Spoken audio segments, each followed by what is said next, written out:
Hi student, I myself Rahul and today I will teach you the second chapter and it is the second part video. The name of the chapter is On the Trial of the Earliest People. If you have not seen the first part, you may go to the I button over here. You will get the first part video link. So let's start. तो student आज हम लोग क्या सीखेंगे, इन चार topic के बारे में देखेंगे। कौन कौन सा topic? Choosing a place to live in, making stone tools, finding out about the fire, a changing environment. ये चार टॉपिक के बारे में पढ़ेंगे। और पिछले क्लास में हम लोग दो टॉपिक कवर किए थे। तो क्या क्या नाम है वो टॉपिक का? The earliest people why were they on the move, और सेकेंड टॉपिक है how do we know about this people. तो आज हम लोग इस चार टॉपिक के बारे में चर्चा करेंगे।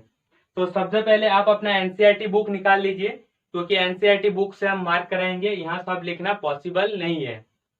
तो चलिए खोल लेते हैं एनसीईआरटी बुक और स्टार्ट करते हैं ये वाला topic, choosing a place to live in. तो सबसे पहले आपको हम जो इसका पैराग्राफ फर्स्ट में थोड़ा सा पढ़ के सुनाते हैं और उसके जस्ट नीचे एक मैप दिया हुआ है, उस मैप से कुछ नोट करना है, आपको मार्क करना है। तो चलिए स्टार्ट करते हैं वीडियो को। Choosing a place to live in. All the peoples marked with the red triangle, all the places marked with the red triangles are sites from which archaeologists have found evidence of the hunter-gatherer. Hunter-gatherer lived in many more places, only some are shown on the map. Many sites were located near source of water such as rivers and lakes. यहाँ पर जो red colour का triangle दिख रहा है आपको maps में, ये कौन सा प्लेस है जहां पर हंटर गैदरर रहा करते थे। ये प्लेसेस कहां पर स्थित है? ये मेनली रिवर या लेक के किनारे स्थित है, वाटर रिसोर्सेस के बगल में।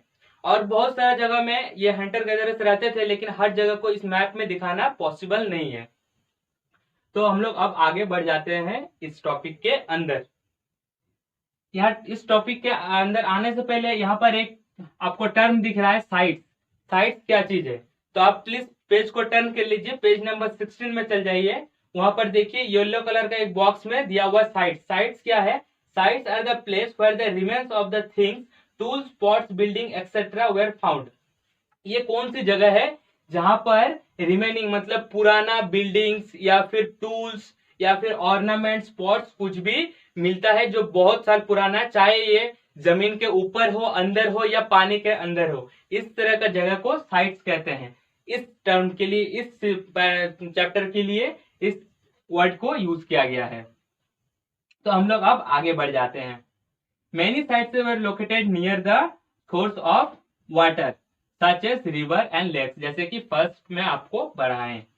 अब हम लोग आ जाते हैं, यहाँ पर देखिए, find places where good quality of stones were easily available. ये जो हंटर गैदरर रहते थे, ये क्या करते थे? अच्छा जगह ढूंढते थे जहां पर good quality of stones where easily available, जहां पर अच्छे अच्छे क्वालिटी का पत्थर इजिली मिल जाता था। पत्थर को क्या करते थे? उन लोग टूल्स बनाने के लिए यूज करते थे, different different types of tools. और टूल्स किस किस चीज में यूज होता है वो पिछले वीडियो में आपको बताए हैं।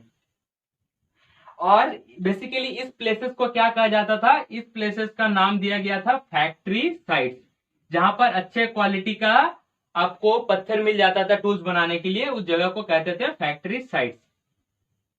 अब हम लोग पता कैसे करेंगे यही वो प्लेस है जहां पर हंटर गैदरर अपना टूल्स बनाते थे? उनका भी कुछ हम लोग को एविडेंस मिला है। कौन कौन सा एविडेंस मिला है, चलिए देखते हैं।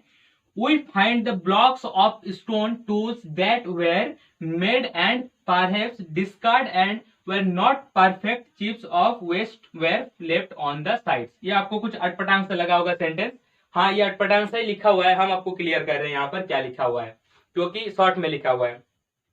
यहाँ पर डिफरेंट डिफरेंट टाइप का जो चट्टान है, ब्लॉक्स है, उनको डिफरेंट डिफरेंट शेप्स में काटा गया है और बहुत सारा छोटा छोटा चिप्स टाइप का पत्थर मिला है, जिसपे मतलब जो टूल्स बनाने के लिए जिस पत्थर का यूज किया गया हुआ है, उस पत्थर को जब तोड़ेंगे, तोड़ने के बाद जो डिफरेंट डिफरेंट चिप्स, छोटा छोटा वेस्ट मटेरियल है, वो सब बचा हुआ है वहां पर है। और जो मेन टूल्स है वो उन लोग अपना काम पे लगाया है। ये पत्थर देखने में कैसा है आप देखिए, पेज नंबर 17 पे आप नोट कीजिए, वहां पर एक फोटो दिया हुआ है। इस तरह का पत्थर दिखता है। और इस तरह का पत्थर में के जगह पे उन लोग क्या करते थे? अपना कभी कभी जीवन यापन भी करते थे। अब जब जीवन यापन करते थे तो उस जगह को क्या कहते थे? जिस जगह पे उन लोग रहते थे, कुछ कुछ जगह पे उन लोग people lived here for a long time, मतलब ज्यादा दिन तक रुक जाते थे, तो ऐसे जगह पे का नाम क्या दिया गया है, हैबिटेशन कम फैक्ट्री। और ये सब कैसे पता चलता है, क्योंकि बहुत सारा गुफा, नेचुरल गुफा या बनाया हुआ गुफा वहां पर मिला है, जिससे हम लोग को पता चलता है कि यहाँ पर हंटर गैदरर्स रहते थे। तो उस जगह को कहते हैं हैबिटेशन कम फैक्ट्री। ये आप अगर पेज नंबर 17 का लास्ट वाला पैराग्राफ को पढ़ेंगे तो मिल जाएगा, हम पढ़ के सुना रहे हैं, आप नोट कीजिए। Usually we find blocks of stone tools that were made and perhaps discarded because they were not perfect and chips of waste stone left behind this site। जैसे कि आपको समझाया है, छोटे छोटे पत्थर वहां पर रहे हैं, मतलब अभी भी है। Sometimes people lived here for long spell of time। These sites are called habitation cum factory sites। तो ये रहा आपका फर्स्ट टॉपिक। अब हम लोग बढ़ जाते हैं सेकंड टॉपिक की तरफ। सेकंड टॉपिक का नाम क्या है, मेकिंग स्टोन टूल्स। इससे साफ पता चलता है कि स्टोन टूल्स बनाने का कौन कौन सा मेथड हम लोग सीखेंगे। स्टोन टूल्स बनाने का यहाँ पर बेसिकली दो मेथड बताया गया है। पहला मेथड जो है stone on stone and second method जो है प्रेशर फ्लैकिंग। तो फर्स्ट हम लोग देखते हैं स्टोन ऑन स्टोन मेथड। ये कौन सा मेथड है, आप बुक को टर्न कर लीजिए, पेज को, पेज नंबर आप 17 पे आ जाइए। यहाँ पर जो मेकिंग स्टोन टूल्स का फर्स्ट वाला पैराग्राफ है वो हम पढ़ के सुना रहे हैं, उसके बाद आपको ये डिस्क्राइब करेंगे। The first is called stone on stone। Here the pebbles from which the tools was to be made, also called the core, was held on in one hand. Another stone which was used as a hammer was held on the another hand। The second stone was used to strike off flake from the first। दो पत्थर लिए जाते थे। Suppose मेरे पास ये दो पत्थर है, तो एक पत्थर को एक हाथ में पकड़ते थे, दूसरा पत्थर को दूसरा हाथ में, और एक पत्थर को दूसरे पत्थर के ऊपर वार किया जाता था। ये तब तक वार किया जाता था जब तक ये वाला पत्थर एक टूल का शेप में नहीं हो जाता था। तो इसी को कहते थे स्टोन ऑन स्टोन मेथड। अब क्या है सेकंड प्रोसेस। सेकंड प्रोसेस क्या है, प्रेशर फ्लेकिंग। प्रेशर फ्लेकिंग क्या है, फ्लेकिंग मतलब, फ्लेकिंग इन टर्म आया है फ्लेक से। फ्लेक मतलब होता है छोटा पतला टुकड़ा। किस चीज का टुकड़ा, ये देखिए, पीसेस ऑफ स्टोन और bone kept on A firm surface and hammered stone was used. छोटा पत्थर या बोन्स का टुकड़े को एक मजबूत सरफेस के ऊपर रखा जाता था, उसके बाद एक पत्थर का हैमर से उसके ऊपर वार किया जाता था। ये तब तक वार किया जाता था जब तक उसका साइड पार्ट निकल नहीं जाता था, और वो एक टूल्स का रूप में जब तक नहीं मिलता था उस इंसान को, तब तक उस पर वार करके एक टूल्स बनाते थे। तो इसी को कहते हैं प्रेशर फ्लैकिंग। जैसे कि हैमर्स को जोर से मारते थे, इसलिए ये वर्ड यूज किया गया है प्रेशर फ्लैकिंग। तो ये रहा आपका सेकंड टॉपिक। अब हम लोग बढ़ जाते हैं नेक्स्ट थर्ड टॉपिक की तरफ। थर्ड कौन सा टॉपिक है, finding out about the fire. अब फायर के बारे में ढूंढना। यहाँ पर ये पता चला है, देखिए, traces of ash have been found here. मतलब जो एस मतलब छाई का जो निशान है, ये मिला है कहां पर, उस जगह पे जहां पर हंटर गैदरर्स रहते थे। इससे ये साफ पता चलता है कि उस टाइम का पीपल भी क्या यूज करते थे, फायर यूज करते थे। अब हो सकता है इस फायर को डिफरेंट डिफरेंट पर्पज के लिए ये यूज किया जाता था। सपोज किसी पर्सन उसको मीट रोस्ट करने के लिए यूज करते थे, या किसी पर्सन उसको लाइटिंग के लिए करते थे, या फिर किसी एनिमल्स को अपने से दूर रखने के लिए करते थे, अपना सेफ्टी के लिए। ये आपको मिलेगा वो फाइंडिंग आउट जो फायर पैराग्राफ है, वहां पढ़ के सुना रहे हैं, क्लियरली लिखा हुआ है। Traces of ash have been found here। This suggests that people were familiar with the use of fire। Fire could have been used for many things as a source of light to roast meats and scare away animals। तो ये है आपका third paragraph और third topic. अब हम लोग आएंगे fourth and last topic of this chapter. क्या है, चैप्टर का नाम है, टॉपिक का नाम है ए चेंजिंग इन्वायरमेंट। इसमें अच्छा चीज दिया हुआ है और इसमें इंटरेस्टिंग चीज है, आप थोड़ा ध्यान से देखना, नोट करना, क्योंकि यहीं से एक डेवलपमेंट या इंप्रूवमेंट इंसान पे आया है। Around 12,000 years ago a major climate change took place.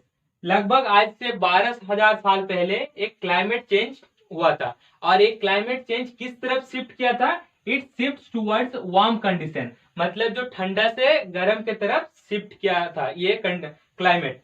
अब इस गर्म के तरफ शिफ्ट करने के कारण क्या हुआ था, leads to the development of grassland, जिसके कारण ग्रासलैंड का बहुत ज्यादा उत्पत्ति हुआ था। अब जब ग्रासलैंड का उत्पत्ति हुआ था तो जो एनिमल ग्रास को ज्यादा खाते हैं, जैसे कि आप डियर हो या शिप्स हो या गोट्स हो, ये सब का उत्पत्ति भी बढ़ेगा, क्योंकि उन लोग को ह्यूज अमाउंट ऑफ फूड मिल जाता था अपना सर्वाइव करने के लिए, जिसके कारण increase of animal that survived on grass, वो एनिमल सब का इंक्रीज होने लगा जो ग्रास पे ज्यादा सर्वाइव करते थे। अब ये सब इंसान क्या करते थे, एक नोट बनाते थे, मतलब एक नोटिस करते थे इस एनिमल सब का, क्या नोटिस करते थे, उस एनिमल का habit, food and breeding season. अब देखा जाता है कि उस टाइम जो इंसान एनिमल देख रहे हैं कि ये ज्यादा ग्रोथ हो रहा है, अब ये ग्रोथ हो रहा है तो इस एनिमल से उनको फायदा भी मिलता था, जैसे गोट हो या शिप्स हो, इन सब से उनको फूड मिल जाता था। अब इंसान क्या सोचने लगे कि अगर इस एनिमल्स का हम लोग खाने का सामान या हैबिट्स को अगर हम लोग पता कर सकें, और इनका ब्रीडिंग सीजन मतलब किस सीजन में ये अपना बच्चा देते हैं, तो ये सब चीज अगर हम लोग अगर पता कर सके तो इनको हम क्या कर सकते हैं, हार्डिंग एंड रेयरिंग, मतलब इसको हम पालन पोषण कर सकते हैं। पालन पोषण करने से क्या होगा, हम लोग को एक जगह से दूसरे जगह मूव करके जाना नहीं पड़ेगा फूड के तलाश में, हम लोग एक ही जगह में रह के हम लोग अपना फूड गैदर कर सकते हैं। तो इंसान ये सब चीज नोटिस करने लगे और एनिमल्स को रेयरिंग करने लगे। ये हुआ एक टॉपिक। अब सेकंड वाला पार्ट है, several grains grew naturally like wheat, barley and rice. कुछ कुछ जो ग्रेन्स है वो नेचुरली इस धरती पे उगने लगा इस क्लाइमेट चेंज के दौरान। कौन कौन सा, व्हीट, बर्ली एंड राइस। अब इंसान ये सब चीज को कलेक्ट करने लगे as a food source. People start collecting this their food, मतलब एज ए फूड, मतलब ये सब फूड ग्रेन को उन लोग अपना फूड बनाने के लिए यूज करने लगे। जब इन लोग देखे कि ये फूड ग्रेन हम लोग के लिए हेल्पफुल है और ये उग रहा है, उन लोग ने क्या किया, एनिमल की तरह इन प्लांट को भी जज करना शुरू किया कि ये प्लांट किस कहां पर उगता है और किस टाइम अपना फ्रूट्स को पका के देता है। ये चीज उन लोग धीरे धीरे सीखने लगा। They learn where they grew and when they ripen, मतलब कब ये लोग पकता है और ये लोग कहां पर ग्रो करता है। ये सब चीज नोट करने के बाद इंसान ने सोचा अगर हम लोग एनिमल रेयरिंग के साथ अगर प्लांट भी ग्रो करने लगे तो हम लोग को कहीं जाना नहीं पड़ेगा, एक ही जगह पे उन लोग को फूड ग्रेन मिल जाएगा प्लस एनिमल्स का मीट भी मिल जाएगा सरवाइव करने के लिए, जिससे एक जगह से उन लोग को दूसरे जगह ट्रेवल नहीं करना पड़ेगा। फर्स्ट क्वेश्चन जो हम लोग पढ़े थे इस चैप्टर का वो आप नोट कीजिए। फर्स्ट क्वेश्चन क्या था, why were they on the move, उन लोग एक जगह से दूसरे जगह क्यों जाते थे, बेसिकली खाना पीने के लिए जाते थे। तो ये सब जब इंप्रूवमेंट या डेवलपमेंट होने लगे तो उन लोग को एक जगह से दूसरे जगह जाने की जरूरत नहीं पड़ा, और क्या किए, उन लोग धीरे धीरे अपना खुद प्लांट ग्रो करने लगे। तो यही था बेसिकली आपका सेकंड चैप्टर। और आपको वीडियो को अच्छी लगी है तो आप प्लीज वीडियो को लाइक करना और चैनल को सब्सक्राइब करना, ताकि हम जब थर्ड पार्ट का मतलब थर्ड चैप्टर का फर्स्ट पार्ट वीडियो लाएं तो आपको सबसे पहले नोटिफिकेशन मिले। नोटिफिकेशन मिलने के लिए क्या करना होगा, आपको साथ में आप ऑल नोटिफिकेशन को ऑन कर देना। तो thank you student for watching the video. Again we will meet on the next video.